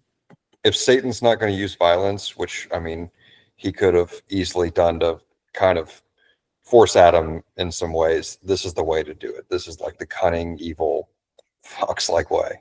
And I guess I heard, like, and I haven't read here yet, but I think, Josh, you were talking about this in, like, maybe your overview of the book, of, like, what happens in the fall for, like, with Milton, is, like, Adam's more of, like, kind of heroic, like, I know that Eve's been deceived, but I don't, like, want her to fall alone, like, so I'm just gonna eat too, so she won't be alone, or, you know, whatever, which is interesting. You'll have to find out when you read book 9. Okay. Wait, that's not until book 9? Apparently there's a bunch of discourse with the angels. Oh, wow. And we get to recounting of the battle in heaven. Okay. Yeah, there's going to be a lot of discourse between, like, Adam and Raphael in the next couple of books. Okay, it's very interesting. But yeah, Raphael's essentially like Adam's teacher before the fall, and then Michael's his teacher after the fall. Interesting. You'll see those patterns here as we work through the rest of the text. Okay, so yeah, just with like limited time left, we probably only have like 15-20 minutes here, but lost my spot 1 second. Oh yeah, here we go. Asking easy and non-provoking questions, Josh. What's that? I said thanks for asking easy and provoking questions. It's doing my job. So 505 through 511, this is Satan responding to human converse for the first time. And he says, "Sight hateful, sight tormenting. Thus these two in paradise in one another's arms. The happier Eden shall enjoy their fill of bliss on bliss, while I to hell am thrust, where neither joy nor love, but fierce desire, among our other torments not the least, still unfulfilled with pain of longing pines. Yet let me not forget what I have gained from their own mouths. All is not theirs, it seems. One fatal tree there stands of knowledge called, forbidden them to taste.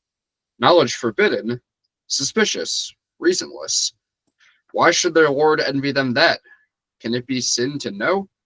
Can it be death? And do they only stand by ignorance? Is that their happy state? The proof of their obedience and their faith." So definitely some interesting thoughts there. But I mean, we get Satan's response, and you know, like envy is the key here once again, right? Like he's responding out of envy, but he raises a question, right? Like, are they just happy because they're ignorant? Like if they learn more, like is knowledge somehow inherently bad here? Where it's like, if they just know too much, will that cause them to lose this Edenic bliss in a way? Yeah, I feel like this whole part was like calculating. He's like working through, all right, what exactly is it? How do I get there? What is God really not wanting? Is it just this, or is it more this? And Yeah, he's wondering, you know, is it actually the knowledge itself? Is it an obedience thing? He's trying to figure out. He's trying to justify himself too, like he's a better, like he's in the right, you know. Yes, and God's like some a good thing. Yeah, like tyrannous person. Once again, he has a whole speech about his struggles, you know, with and hell and his envy. And then he's like, knowledge forbidden, suspicious, reasonless. And then he says, he says, why should the Lord envy them that? Which is interesting. He uses that word again of envy, but to describe like God envying them knowledge, which is just so twisted that he would think that it's just him projecting himself. yeah. Like if he was God, yeah, he probably would envy his creation things. you know, I think at the end of this section, it really shows like it's like stereotypical like villainous like sign off. Enjoy, like, live while you may, yet happy pair. Enjoy till I return. Short pleasures for long woes or to succeed. Oh no! That is, yeah, super villain level monologue. You should like steal that if I like ever, I don't know, someone ever writes like a comic book or something. The villain's like, live while you may. He's such a theatrical villain, right? Like he's not a he's not like a postmodern villain in a sense where he's actually like, we are led to be sympathized with him, but then we actually, that's never, because we're allowed to be sympathized or not to sympathize with, we're allowed to pity Satan, but it's always like resolved by, it's like, nope, never mind, like he's the worst. Whereas like sometimes in like postmodern storytelling, it's like you're allowed to be to sympathize with the villain. It's never really resolved where the movie or the story ends and you're just still have to be sympathized with them. And that, and then like the other extreme where there's no depth and you have like a 1990s like twirly mustache movie villain. It's like Satan is neither of those things. Like and that's what, that wouldn't work if he was either of those things. But he's so compelling because he is portrayed really in the right way.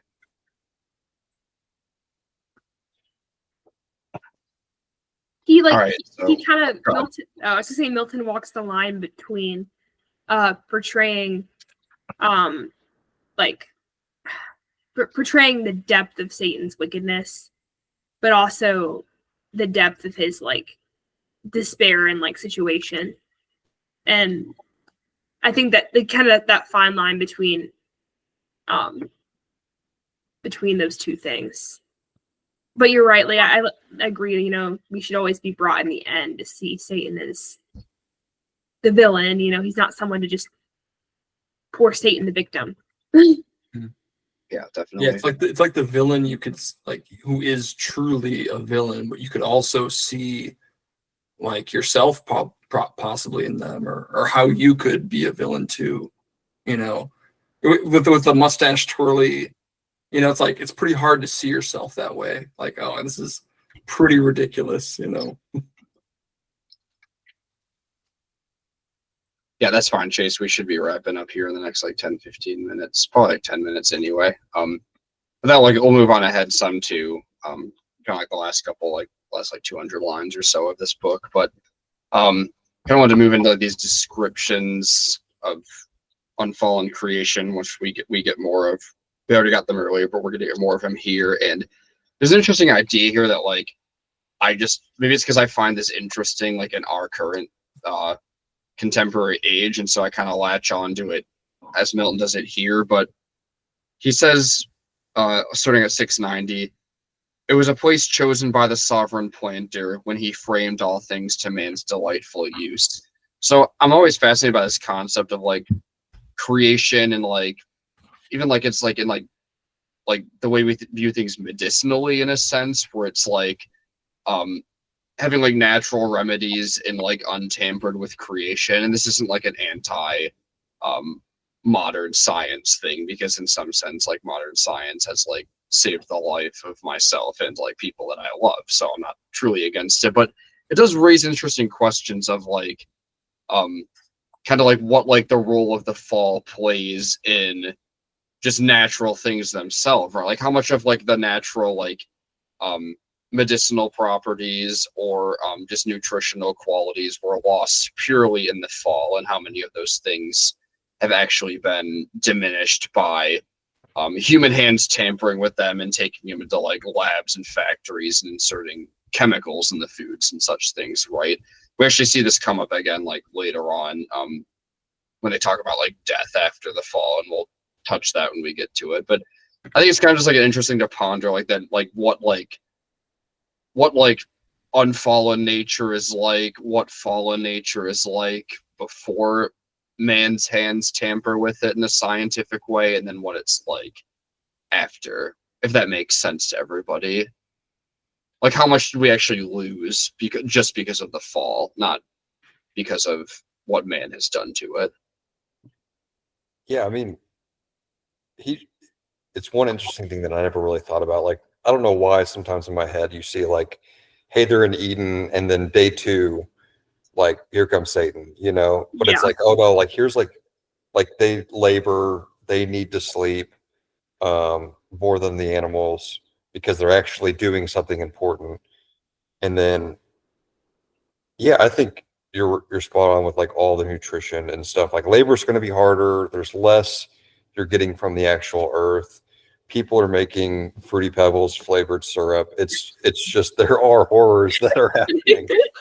The worst. Wow, my childhood's favorite cereal getting called out. Yeah.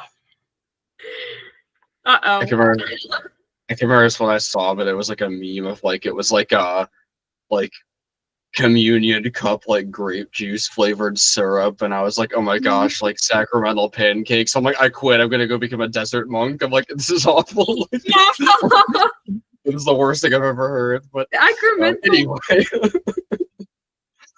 Wow. I don't even repeat that. What the?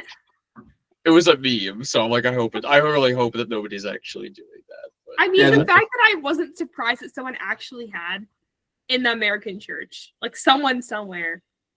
Yeah, it's not surprising. This made me wonder. I guess it was just a meme about like the fall of nature and what does that mean, and what is the catalyst of the fall of nature? Like there's the Garden of Eden, and then there's all of nature, right? Garden of Eden is a paradise. Is all of nature a paradise still? Was nature fallen when are the angels a part of creation in some way that, you know, when they fell, some of nature was altered outside of Eden? Was man's fall the catalyst for nature's fall? Like these are things I often wonder, you know, because Eden is a place, right, in the world and in the embodied world. Well, why? Like, why can't everything be Eden? I don't know, you know.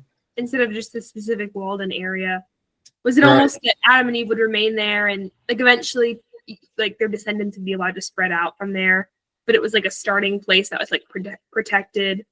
And then also, I wonder, you know, it appears like there has to be some degree of like plant death in the Garden of Eden, even if they were just like pruning plants. Like if they stepped on a plant, like if they, I don't know. Part of me wonders, like, does that count as like death being in the world of like, could there have been, because like they're eating fruits and stuff, and like obviously animals, like, I don't know, could there have been, and like, to some extent, does that count as death? I don't know. Yeah. It's really mysterious. I think we like see, obviously with the curse that befalls Adam, like the ground's cursed, like everything is, like nature is cursed at that moment to be worse than it was. But we still see hints of it, like you see hints of it, like, hey, these different plants are working together, like they grow better around each other, or they're doing this purpose. Or you look at like animals and you're like, I recently saw like the Joel Salatin documentary, and it was like, pigs are rooting up the ground and it actually makes stuff grow better after them being there, or, just everything was working together good, and now it's Yeah. twisted, corrupted. Hmm.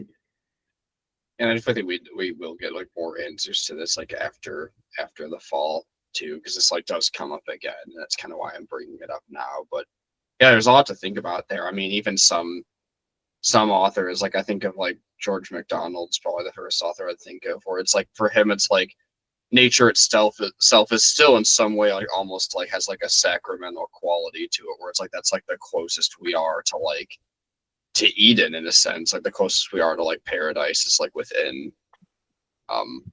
like the beauty of nature in a way in of itself. But obviously, yes, like we have to acknowledge that it's still not the same as like what it was in like the prelapsarian Edenic world in a way. So yeah, interesting to kind of think like how much we actually did lose there overall. All right, I did have like two more things mainly. So one, we have like we get these descriptions of unfallen creation, and when we get to line 714, it says more lovely than Pandora, whom the gods endowed with all their gifts. And I mean, everybody obviously, this just proves that like some of like the Western mythos is just embedded into our culture forever, right? Because somebody who's never read a piece of Greek literature in their life can be like, hey, don't do that, man. You're going to open up Pandora's box. It's basically like saying like you're going to open up a can of worms, right? But like there's this, I thought about this myth some, and there's like almost like connections where, and this goes back to like C.S. Lewis's, oh, we'll see you, Chase. See you, man.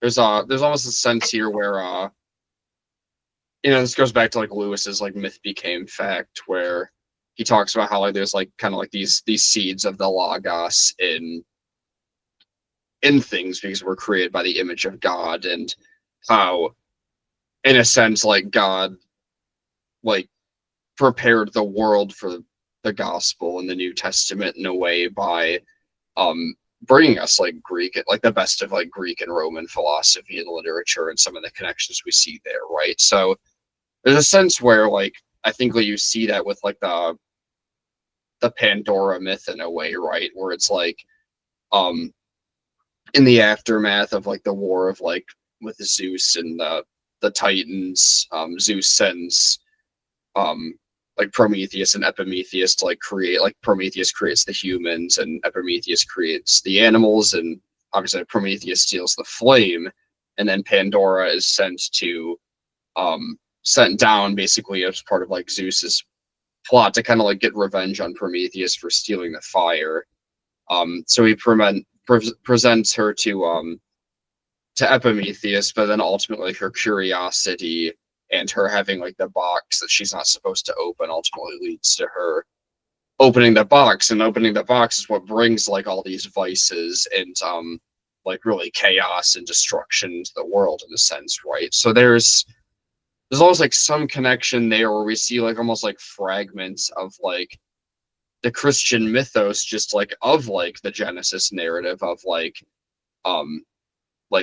Prometheus kind of being like in some ways like this Adam like figure in a way, but also like Pandora and her curiosity. She's not supposed to do this thing, right? Like Eve's not supposed to eat the fruit, and because like her curiositas is like she falls prey to that. Like she brings destruction into the world in a sense, right? So there's connections here that I've been trying to explore more, and I definitely need to think more about before I say much more than that. But I thought that was interesting. I'm like, did Milton like pick on like Pandora on purpose? Like, is there something he's saying there? I don't know if anybody has any thoughts on that. I'm kind of just like spitballing around a little bit, to be honest. I need to read more Greek stuff. Fair enough. That's like cute. Like that's actually that's that's in Hesiod's Work and Days. It's a pretty short, like, pastoral poem. It's like probably like 20 pages in like a paperback, but like it's another part. It's like a part in Ovid's Metamorphoses. It's like pretty much everything's in Ovid's Metamorphoses, and then It's like anything with change, which is like all stories. yeah, exactly. And then like of course like Aeschylus is like Prometheus Unbound. It's one of the great Greek plays of classical Athens. Like those are all you can find like different seeds of this or different versions of this all in there. So there's my plugs for reading those if you're curious about like that myth more. But I was just kind of spitballing around there. So if like nobody has anything else to say about that, we can kind of just wrap this up with kind of talking about like Gabriel and Satan really quick. So yeah, obviously like we get like this imagery where, and I think in my overview video I said that Satan was the one that like, or sorry, Gabriel was the one that poked Satan like with the spear, but it actually isn't him. It's actually, oh, what's his name? Is it ethereal or I believe it is ethereal, right? I've lost the exact line where it says that, but it wasn't Gabriel, so I was totally wrong on that in my overview video. That was a misspeak. What is it? The angels, they took Satan out when he tried to get into Eve's dreams. That's what happened, right? That's what I'm talking about. Yeah, and it's like, yeah, I don't know. Like, I'm yes, it was ethereal. It says him, thus intent ethereal with his spear touched lightly. Give him a little tap, like hey, buddy. just to get him out of his frog stance. There's a spiritual warfare theme here. That's it. Like, that's exactly it. You know, Eve like being plagued, right, by ideas or dreams or right things that come to her from somewhere else. And the remedy for these things is to, turn to God. Well, pray. Have others pray for you, right? The angels, the saints, like these are the things that you fight spiritual warfare, like fight off the bad dreams. I don't know. That's what I was seeing here. Mm-hmm. Yeah, I think like there's definitely something to that. I think like, and I could possibly just be reading into it because it's like what I want to be true about this, but like I'd like to believe that like either in Milton's doing this at his own time or Milton's own time is just different than our own. But either way, I think Milton is definitely just trying to like illuminate the realities of like the spiritual realities, right? The things that we can't perceive with the five senses, like around us, right? Where it's like and I think just like even like the imagery you see, especially like the Gustave Doré images from like that he did in like the late 19th century of Paradise Lost and Dante and other poems. Yeah, Chris has the Gustave Doré Jacob wrestling God picture as he just showed us there. But the reality that like the spiritual realities are always all around us, right? It's not just like, oh yeah, there's no angels or demons anywhere. There's like out in outer space, or a better word for outer space, the heavens. They're out there somewhere, and we're kind of just like alone here, like wrestling with our sin, and all we can do is like pray. And in a sense, like, yes, like you should do those things, but it's like I think Milton too is just like showing us that like no, like the spiritual realities are a lot closer to us than we think, right? And I think there's a dimension where it's like spiritual warfare is all around us, right? Like I think I used that verse. I believe it's in First Peter somewhere, but it's basically like the devil is the adversary, and he's prowling like a lion, looking to devour his prey, essentially. Paraphrasing some version of an English Bible translation there, but like this is all like the spiritual realities are there, right? Like they're not distant in this time, and they're not distant in our time either. There's perhaps like a sense where Milton is like enchanting us to those things because it's easy to forget because we can't perceive them empirically in a way. And you even see that as soon as Satan enters the garden, and he's described as a prowling wolf whom hunger drives to seek new haunt for prey, and describes him like as a wolf sneaking into the sheepfold, and even has that like connotation of, or saying like, so clomb this first grand thief into God's fold. and kind of like the first of many. And there's that element of like alluding to that verse and just but also like tying it even to our own day in that line of Satan being the first of many to enter the sheepfold, so to speak, and attempt to deceive and to lead astray. So I agree. Like he is really trying to bring that to mind throughout this whole book, as we see, just like reminding us this isn't just something that happened one time in the Garden of Eden, and like there's still very much a real spiritual reality to the world today that we aren't necessarily privy to on this side of where we are, but that is nonetheless very real.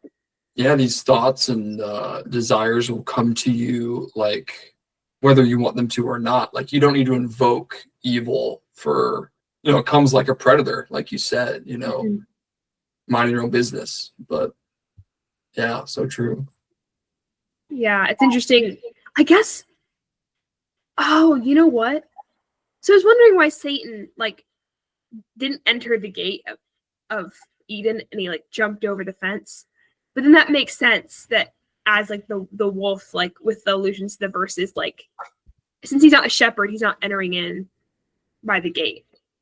He's like, sneaking in, in that allusion to like this, Jesus's teachings on being like the true shepherd, like the good shepherd. Yeah.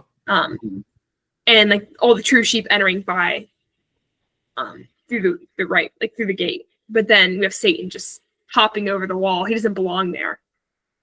Yeah. Yeah, I mean, I think that's a good place to end it. If you all are satisfied, I just don't want these videos to become too long for listeners, as I've already Like a 5-hour video. We moseyed around a lot in the beginning. And I'm pretty okay if like these videos end up being like close to 2 hours long. Like it's like you could like be in like a class and it's like it'll be 2 hours long a lot of the time, and I think that's pretty reasonable. But you gotta have fun tangents too, We did have a tangent. We had a tangent about clothing and pajamas. Yeah. That was one. And then we had a tangent. We had a mini tangent when Chase said the thing about like Fruity Pebbles. Yeah. Yeah. Oh, yeah. An abomination. That was a quick digression. But I just remember what you said about like the Cookie Monster pajamas. Oh yeah. oh jeez. Yeah. But no, I'll cut the video there. So we're just like, I'll wrap it up and basically just say, like, obviously at the end we see like Satan recognizes the sign of the golden scales. I think he knows that he cannot win there. Him and like Gabriel almost like just like square up for a second there. It's about to be like the best showdown since like Hector and Achilles fought outside of the gates of Troy, but it doesn't happen. And then Satan kind of has to flee, and maybe he's wise to do so and actually knowing his place and that he can't win. But either way, he gets out of there, and that ends the book, and we'll see where it goes from there as we continue on this journey next week. Cool. All right. Cut the recording there.